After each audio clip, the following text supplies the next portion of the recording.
Hello everyone, this is our mission briefing for Jason-3 to be launched aboard a SpaceX Falcon 9 rocket on Sunday, January 17th.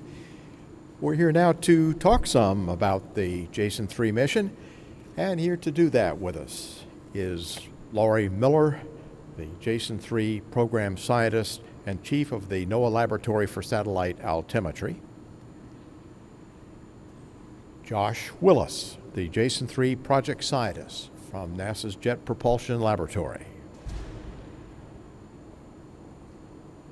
Mark Cohen, Associate Director and Chief of Low Earth Orbit Programs for EUMETSAT.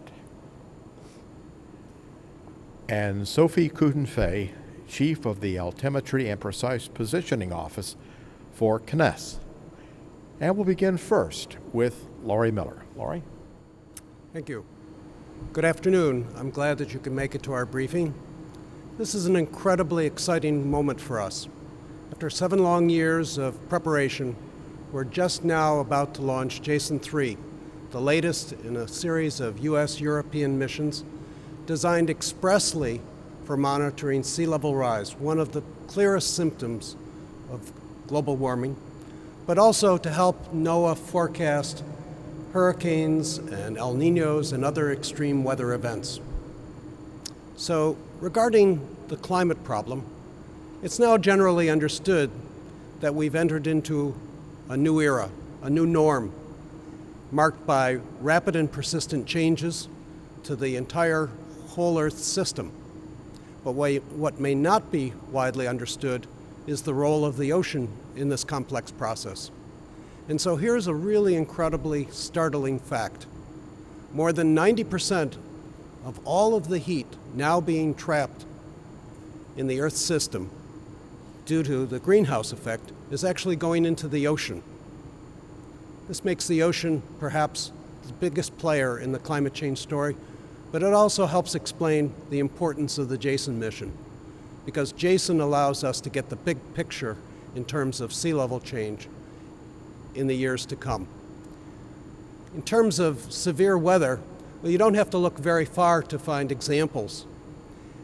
Heavy rainfall, flooding, tornadoes out of season, droughts, all of these may seem like separate, isolated events, but many, if not all of these, are actually connected, linked in a fashion, to changes in the ocean occurring half a world away. The massive turbocharged El Niño that's currently battering the U.S. is perhaps one of the best examples. I have a video that shows the conditions in the Pacific right now. And the video shows an area of high sea level stretching from the west coast of South America practically all across the Pacific Ocean. This is the result of a drop-off in the trade winds, allowing a massive shift of water to flow backward along the equator.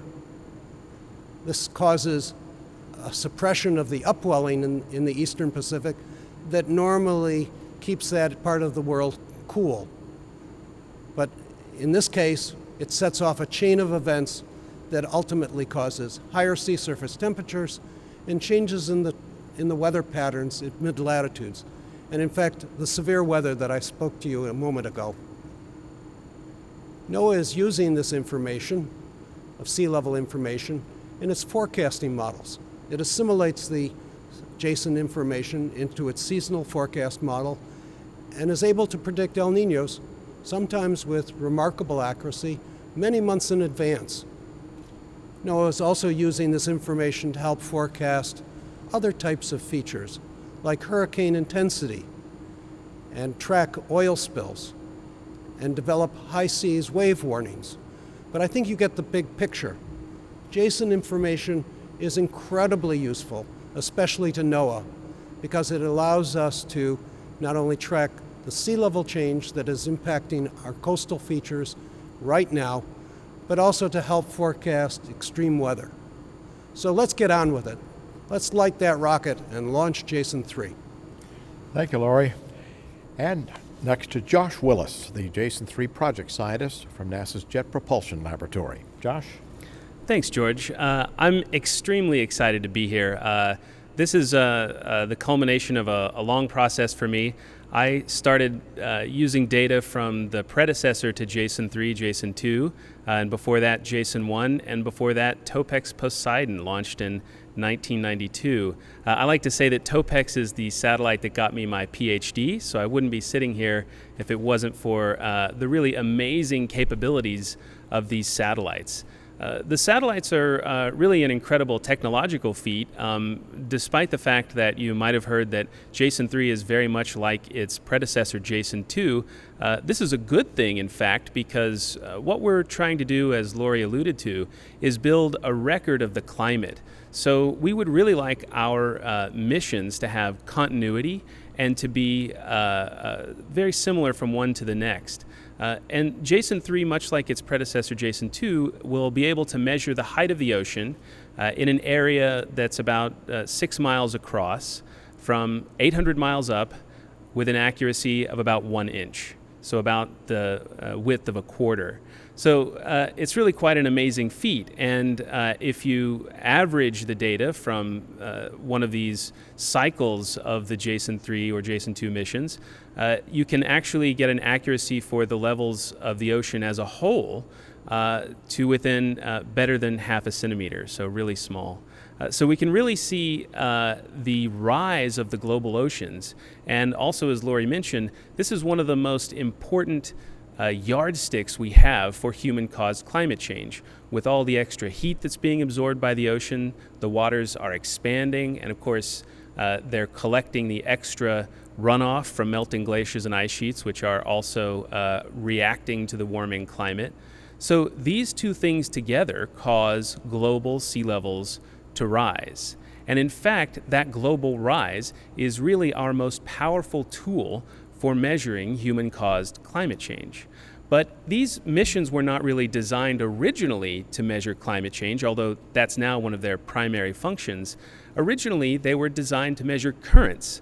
That incredibly high accuracy of measurements of the height of the ocean tells you about where the currents are and how fast they're going.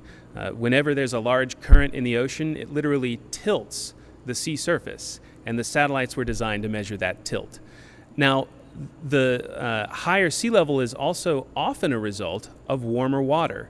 Warmer water literally stands higher than colder water, and this is a large part of the signal that we expect Jason to measure. And in fact, this is incredibly important for things like El Nino. I have a short video of a loop showing the El Nino of this year compared with the last really large El Nino event in 1997. And if you watch the 1997 one play out on the left-hand side, the reds and whites designate high sea levels, and in the eastern Pacific, near the coast of South America, you have high sea levels that are almost a foot higher than normal. This year, we see a very similar evolution of this El Nino, and that's important because the 1997 event brought about twice the average rainfall for California and twice the average snowpack for California as a normal year. So the Jason missions are an incredibly powerful tool, not just for measuring global climate change, but also for watching the evolution of these things like the so-called Godzilla El Nino. And without them, we would really be turning a blind eye toward our oceans and our climate. Thanks. Thank you, Josh. Now to Mark Cohen, the Associate Director and Chief of Low Earth Orbit Programs for EUMETSAT. Mark? Thank you, George. Good afternoon.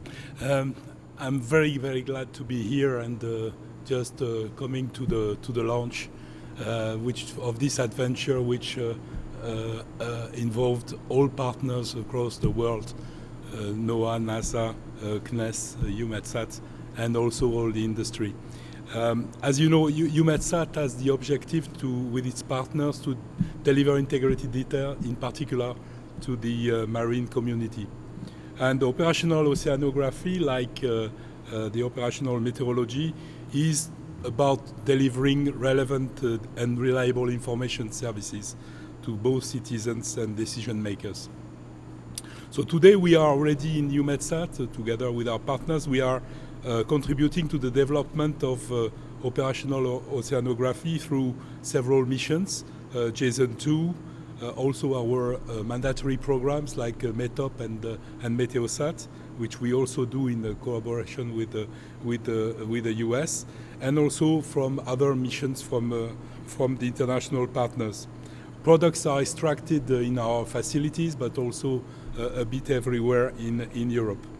And they are distributed via a system called UMATcast, and also are available through an Earth observation portal.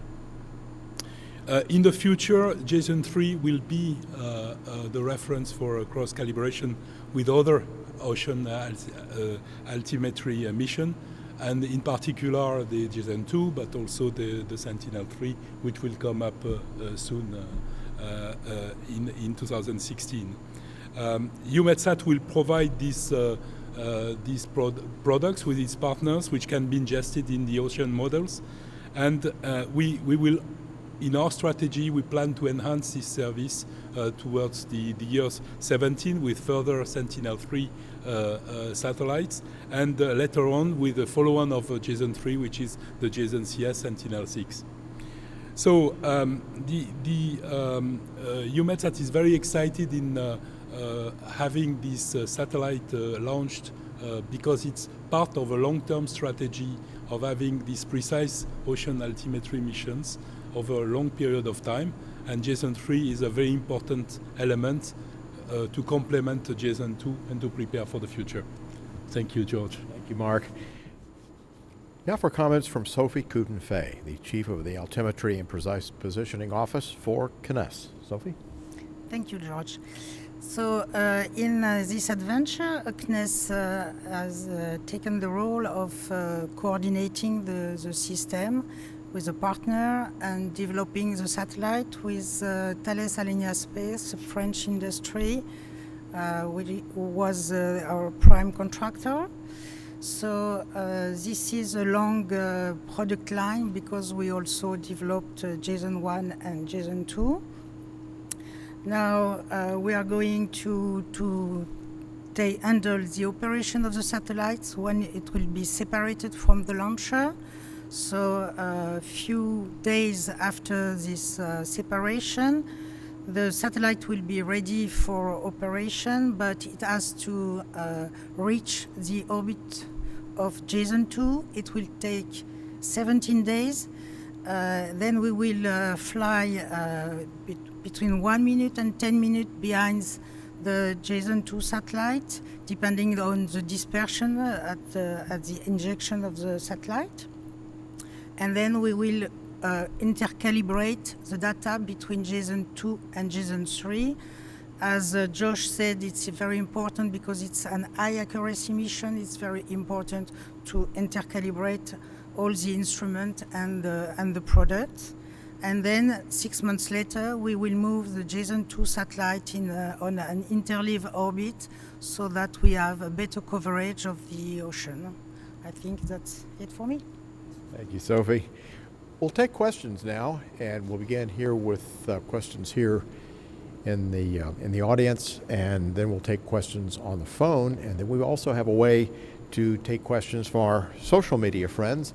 If they go to #AskNASA, they'll be able to send us questions as well, which our panelists will answer. So we'll start. Please wait for the microphone to come to you and give your name and affiliation if you would. And we'll start right here in the front. Hi, Stephen Clark from Spaceflight Now. A couple of questions. One maybe for Lori or Mark. Can you give some examples of how ocean data from the Jason series of satellites is used operationally? What sort of applications are there? Forecasting, and are there also commercial applications for maritime shipping and things like that? And also just a question on when you plan to launch the first Jason CS satellite as a follow-up. Thanks. You take the question? Yeah, I'll talk briefly and then pass it to Mark. Yes. I think one of the simplest and clearest examples of the application of the Jason data to marine operations is in terms of being able to detect significant wave heights, high wave heights. This is a sort of a bonus measurement. It's not the sea level measurement, but it's another measurement that the radar system is able to make. And NOAA uses this information by supplementing what the models produce in terms of the wave fields. The forecasters actually overlay the satellite data on top of the model fields and are able to verify in real time what the models are showing. And so this is a critically important part of the National Weather Service's service to mariners and also to coastal areas that need to know what conditions are about to become hazardous in terms of marine operations. The applications that Josh was referring to in terms of monitoring currents is another area which is widely used, perhaps not as widely recognized. We're able to essentially determine the currents much like meteorologists are able to determine the wind patterns in the atmosphere. The altimeter data provides us with the same sort of information. So we put the data into the numerical models, and out comes essentially a gridded field of currents that can be used then for understanding, for example, the oil rig operators in the Gulf of Mexico. They need to know when currents are going to exceed a certain threshold value, because then it poses a hazard to their operation. And that information can come out of the models being fed by the altimeter data. So we can give them essentially hour-by-hour updates that tell them when it's dangerous to operate and when it isn't. So those are two examples of what I would call near real-time or real-time operations. And then there are a lot of others, but I think Mark should take it from there. Yes, maybe I can complement on the Jason-CS question. So we are going to launch now the Jason-3, which has a design lifetime of 5 years, which leads us to 2021. The current plan is to launch in 2020 the Sentinel-6 Jason-CS, which is a Copernicus mission at that point in time, and to have an overlap of 9 months to 1 year with the Jason-3 in order to do intercalibration, because it's a new satellite, so we need more time to do intercalibration, and then to take it from there. And again, the operations of Jason-3 and of Sentinel-6 are in Europe are under the Copernicus program, which is financed and funded by the European Commission. Thank you. More questions here in the audience. Hi, Philip Sloss, NASASpaceflight.com. I think this is for Sophie. Post separation from the launch vehicle, you talked about 2 days. You'll be ready for operations after separation, and you have 17 days to get to the target orbit. In what sequence are you going to be doing the deployments? Is that going to be in that initial 2-day period where you're going to be deploying the solar arrays? And then as you move towards the target orbit, are you going to be doing any, taking any test data, doing any altimetry just to test that the instruments are working? Thank you. Yes, in fact, we switch on the full payload during the 3 first days, and then we start to measure the distance between the satellite and the water, but it's not on a regular track, so it's not useful for scientists, but it's useful for us to calibrate the instrument. Okay. Hi, good afternoon. Matt Camlett, CBS Los Angeles. For Mr. Miller, one of the more visible phenomenons we've been seeing, especially along the coastline in Southern California, has been the unprecedented number of sea lion pups washing on shore. The implication, and the finger is pointed mostly at the change in temperature of the ocean. Do you expect this mission to shed any light on this phenomenon? Well, I think it'll shed light on how this particular El Nino event will decay. We're near, or probably close to the maximum, and we're anticipating, based on NOAA's forecasts, that it will decay slowly over the coming months. So in that sense, I think that there's going to be a slow abatement or decline in the kinds of phenomenon that you're talking about. But there's another problem that's a more general problem, and that relates to the fact that we're heating up the oceans. And this is actually causing real dislocations in a lot of the fisheries. So for example, fish schools that used to be in one location are now moving northward because they can't stand the higher temperature water. And this is causing a ripple effect in ecosystems. So the sea lion pups that you're talking about are partly suffering because of this, but they're just one manifestation. In fact, there's just a gigantic amount of dislocation going on in terms of the world fisheries. And that's going to be a consequence that it's happening right now, but it's going to get more severe, and considering how much of the human population depends on protein from the ocean, I can see this becoming a problem in the very near future. If I could just add to that very quickly, you really have three things going on in the oceans right now off the coast of California. You have global warming, which has been going on for about 18 years since the last really large El Nino. You have the El Nino, which is unfolding right now. And the third potential one is a switch in what's called the Pacific Decadal Oscillation. You can kind of think of that as El Nino's bigger, slower moving brother. It takes about 20 years or so to switch from a cold phase to a warm phase. And for about the last 18 years or so, we've been in a phase that has brought cooler than average waters to the eastern Pacific off of our coast here in California. And there's some evidence that this could also be switching in conjunction with this large El Nino. So all signs point to really warm water off the coast of California right now, and it could be that we're getting hit with all three of these things at once. Any further questions here in the audience? Follow up, Steve. Hi, I was wondering if Stephen Clark from Spaceflight Now again, I was wondering if one of you can clarify what happens with the Jason-2 satellite after Jason-3's launch. Does Jason-2 keep operating in tandem? What's the plan for Jason-2 basically? So Jason-2 is in good health, which is good. So today the plan is to move, as I said, to move it to the interleaved orbit after 6 months. Then we have an approved program for 2 more years of operations.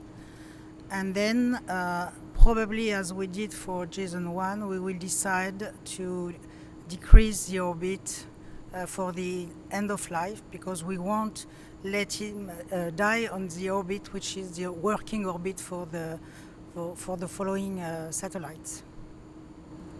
If I could just add something to that as well. In the case of Jason-1, there was also a very strong scientific pull to continue to use the Jason-1 mission after moving it out of the primary orbit.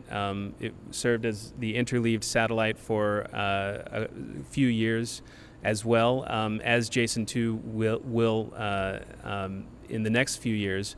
And after that, it was moved to an orbit which had a very long repeat period and very closely spaced ground tracks.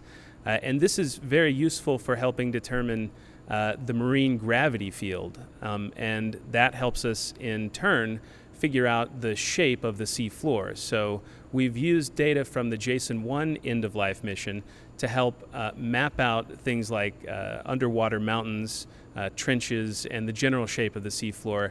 And we hope in its very last days that Jason-2 will be able to provide us with a similar improvement in the marine gravity field. Any further questions here at Vandenberg? You have a follow-up? Go right ahead. For Mark, can you comment briefly just on how this mission has become such an international effort? There's so many international agencies involved on this. Can you just comment on that quickly? Yeah, I think it's a transition from development programs to operational programs. So at the beginning, the development agencies started to do the work of developing systems. Then a demonstration was made that it could have an operational interest. Then, for instance, EUMETSAT stepped into Jason-2 and then increased again its role in Jason-3. And this happened also on the other side of the Atlantic, and this came in this way. And then the sustainability of the program, so the long-term aspect, meant in Europe that this was necessary to include it in a wider frame, which was the Copernicus program, and hence the involvement of the European Commission. Actually, if I could add one thing to that as well. These missions, of course, were always international collaborations, all the way back to Topex Poseidon, which was a collaboration between NASA and CNES. So there's always been a strong spirit of international collaboration. And in fact, we have a science team that's 200 to 400 people strong, and they come from all over the world. So it's always had very strong international roots, I would say. The legacy has. We're going to. If I could add just one thing further. You would think that having a program that had 4 different agencies in it would be a prescription for disaster. In fact, it's been incredibly successful because we've worked together so well. And interestingly, for Jason-CS, ESA, the European Space Agency, is joining, so we're actually going to have 5 agencies involved. And I look forward to that because I think that that's just going to be, again, the kind of success that we've had. We're going to take some social media questions now, and social media, if you do have questions, you can use hashtag AskNASA to send your question. And right now we're going to go to Steve Cole, who's been monitoring the social media sites, Twitter, and tell us, I think he has 2 or 3. Okay, we have a few questions. Our first question is, what improvements have been made from Jason-2 to Jason-3 due to technological advances or lessons learned? Well, I can say a few things about that. Well, I think one of the things to remember about Jason-3 is that it's almost identical to Jason-2. The improvements are really very small, and there are a couple of things in the operation, like we're going to be doing a calibration maneuver, which will allow us to get a much better long-term record of global sea level rise with a slightly better accuracy. But as you know, climate scientists and monitors of the climate, we really like our missions to be as similar as possible because we want them to build a long-term concrete record that's unbroken and provide we want our missions to tell us about changes in the ocean and not changes in technology. So in fact, although there are some very small improvements and modifications, the satellites are almost identical. Okay, our next question. Could Jason-3 data be used to predict or detect rogue waves and help provide a quicker warning system to nearby ships? That's a sampling problem which these satellites are not terribly well adapted to because they don't sample frequently enough over the entire ocean to detect what could be a very highly specific wave. However, I should actually mention that we've been able to detect tsunamis almost coincidentally, but we've actually, the big Indian tsunami was detected by our group in NOAA, and we were able to provide that information to modelers. So there are situations where we can detect individual waves, but I wouldn't call it a primary focus of the mission. Will Jason-3 be part of the A-train of Earth-observing satellites, or does it have its own specialized orbit? Well, Jason-3 has its own special orbit that was very carefully chosen, in fact, to help us better understand and predict the tides. because one of the major reasons that the sea levels go up and down is the pull of the gravity from the sun and the moon.